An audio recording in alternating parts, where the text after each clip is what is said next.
Ja, also ich bin der Hans-Peter Schauer, wohne seit 60 Jahren hier, hatte früher Landwirtschaft, bis ich so 29, 28 war. 1986 haben wir hier einen 9-Loch-Golfplatz gebaut. 1996 ist er erweitert worden auf 18 Loch. Meine letzte Saison, ich glaube 37 oder 38 Jahre fast. Und eigentlich muss ich sagen, meine allerbeste Saison ist dieses Jahr. Habe eine richtige Freude dran. Ja. Also wir sind hier im Markgräflerland. Also die Sonne scheint immer hier, aber auch im Sommer ist es sehr warm, manchmal auch sehr schwül, sehr stark pilzbelastet dann. Aber eigentlich sind wir hier richtig also das ist die Toskana Deutschlands oder wie man das auch immer nennt, das kann man ja sagen, wie man will. Aber es ist überall Weingegend. Hier hinten haben wir den Schwarzwald, wir sind so gerade an der Vorbergzone. Und nach Westen haben wir die burgundische Pforte. Da kriegen wir meistens das Wetter her, also wenn es von Westen kommt, kommt es durch die burgundische Pforte rein. Meistens teilt sich das Wetter Richtung Rhein, also Schweiz, oder Richtung Freiburg. Manchmal kommt es hierher, aber wir haben oft die Situation, dass es einfach sich vorne teilt und wenn es dann kommt es stark. Die Greens hier sind so ein Spezialmix hier auf dem alten Platz, die 1986 gebaut wurde. Die hatte einfach so einen örtlichen Sand genommen aus der Rheinebene und mit Oberboden gemischt. Und auf dem anderen 9-Loch, die neueren, da haben wir Lavater. Aber mittlerweile ist das ja obendrauf alles durchgemixt mit normalem Quarzsand. Ja, wir hatten früher also so halb Poa-annua, Agrostis, Bestuca ein bisschen.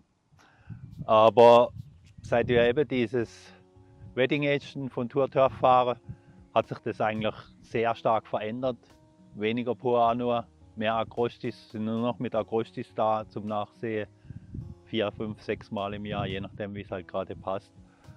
Und da drückt man die Poa-annua schon etwas zurück. Vor allen Dingen, man sieht es ja, wenn es im Frühjahr, wenn das dann losgeht und wenn die Blüte ist, das hat man einfach das letzte Jahr schon fast nicht mehr gehabt und dieses Jahr hast du gar keine Blüten mehr gesehen auf dem Grün. Also hier sind wir am zweithöchsten Punkt auf dem Platz. Das ist das Green 7. Da drüben sieht man das Green 17, das ist noch 5 Meter höher. Ich glaube, hier haben wir 375 Meter über Meer. Der Teich auf dem alten Platz ist 336 über Meer. Und das Green 17 ist 380 über Meer. Also man muss zweimal hoch und runter. Also. Deshalb haben wir auch 25 Karts, die auch überall fahren wollen. Das ist auch eine Herausforderung.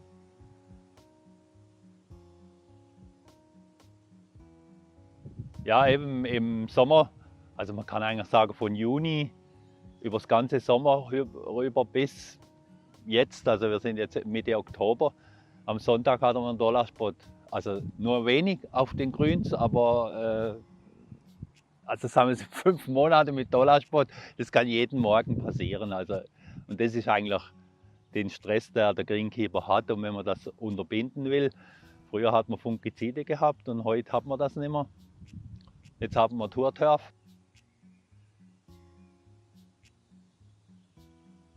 Erstes bin ich hingegangen, habe eine große weiße Tafel genommen, habe die ganzen Etiketten von den Kanistern abgezogen und habe die auf die Tafel geklebt, dass ich weiß, welches Produkt für was ist, oder man muss es dann einfach, es ist im ersten Jahr, muss man sich einfach vielleicht an den Düngeplan halten. Im zweiten Jahr weiß man, wie es funktioniert, oder man sieht auch, wenn man mehr oder weniger macht. Und jetzt bin ich im dritten Jahr, also da macht es richtig Spaß. Und dann kann man auch ein wenig mehr Gas geben, wenn weniger, oder braucht man wenig Wachstum, braucht man vielleicht ein wenig Farbe, oder wo ist der Druck gerade. Was die Herausforderung im Frühjahr ist, ist einfach alle Produkte auf das Screen zu bringen. Und dann macht es zack und die Temperaturen steigen an. Verschiedene Produkte sollte man ja auch einwässern oder es sollte regnen. Man muss immer die Chance ergreifen und das Produkt rausbringen. Was ich angefangen habe, ich hatte es immer früher mit dem Handstreuer rausgebracht, die ganzen Granulate. Und das habe ich komplett aufgehört. Ich habe so einen Rauchstreuer mit GPS. Ich tue die Greens mit einem großen Rauchstreuer. Und da bin ich in einer Stunde, habe ich die Greens gedüngt, brauche niemanden fragen, mache die Beregnung an während dem Streuer oder vom einen Grün zum anderen. Also es funktioniert bestens und dann kann man viel schneller reagieren.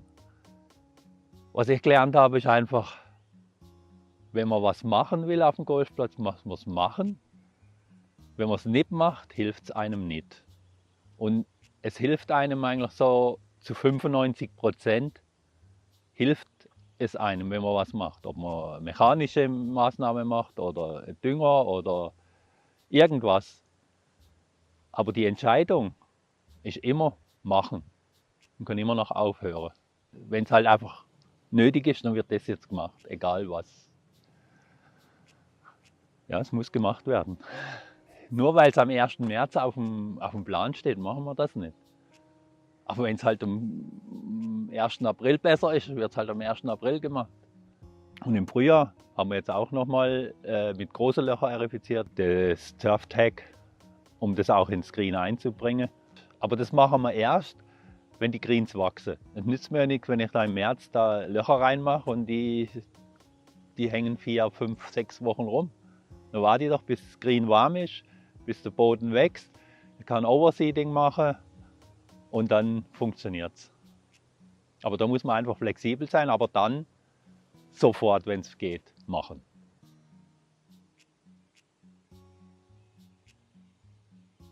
Da war ich voll zögerlich, aber ich muss sagen, es gefällt mir richtig gut. Es ist einfach, wenn man so in einer Kurve sieht, da geht es ja so und da geht es einfach so. Nicht im ersten Jahr, aber jetzt, also, ist genial. Ja, man muss einfach sich nicht hinreißen lassen im Herbst noch mit irgendwas zu kommen mit Stickstoff. Hatte ich früher eher das Problem, dass ich Mitte August den letzten Stickstoff gebracht habe und sie dann abgemagert habe. Habe ich aber jetzt, also mit den Produkten, habe ich keine Angst eigentlich. Sie war jetzt eigentlich nur extrem grün, aber wahrscheinlich auch wegen der Temperatur. Und jetzt hat es noch geregnet, dann hat es wieder nochmal Auftrieb gegeben. Schauen wir mal. Also letzten Winter hatte ich 0 Schneeschimmel, vielleicht 20 Flecken auf allen Grüns insgesamt. Was will ich mehr?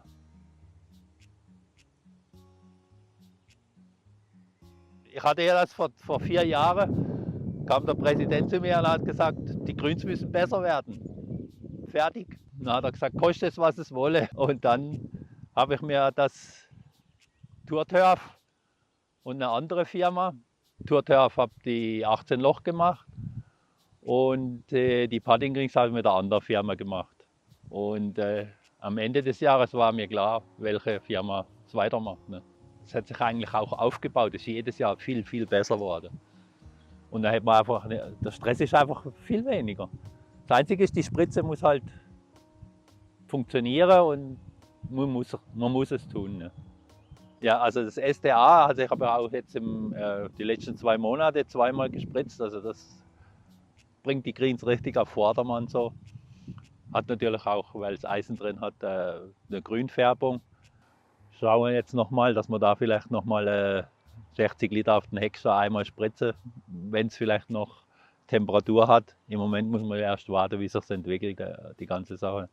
Die ganzen Produkte zusammen ergeben ja wahrscheinlich, also ich kann es nur sagen, das zeigt, ich habe einen Sodengarten, der tue ich 2/3 mit Tour-Turf bewirtschaften und 1/3 machen wir einfach nur mit mineralischem Dünger.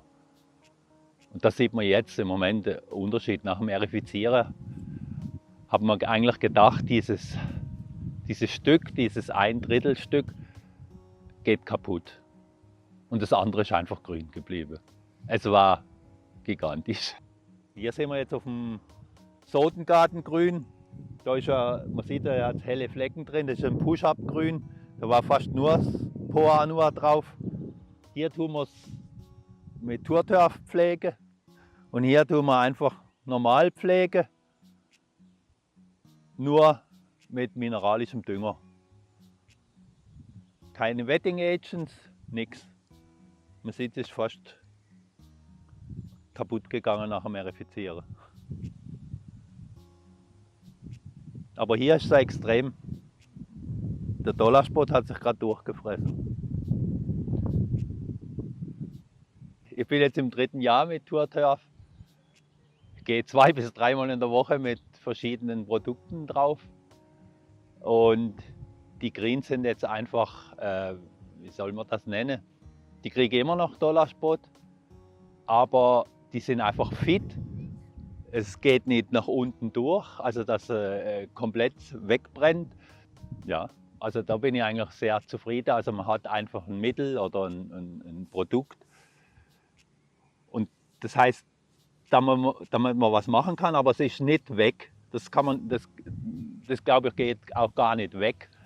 Aber man kann die Greens also einfach fit halten, dass man damit leben kann. Wir hatten also das Green 14, das sieht man ganz da hinten, gerade hinter mir. Da hatten wir drumherum komplett weiß, also wie am Morgen Schnee liegen würde, Dollarspot durchgefressen, bis ans Green. Auf dem Green war nichts, null. Also das war schon extrem. Und auf den Abschlägen, wir hatten teilweise die Abschläge, die sind gerade hinweggerafft. Ich kann ja alles planen, aber ich kann die Krankheiten nicht wegplanen. Das ist das Problem. Aber wenn ich Produkte habe, wo ich damit leben kann, das ist einmal der springende Punkt. Und das habe ich jetzt mit Turturf.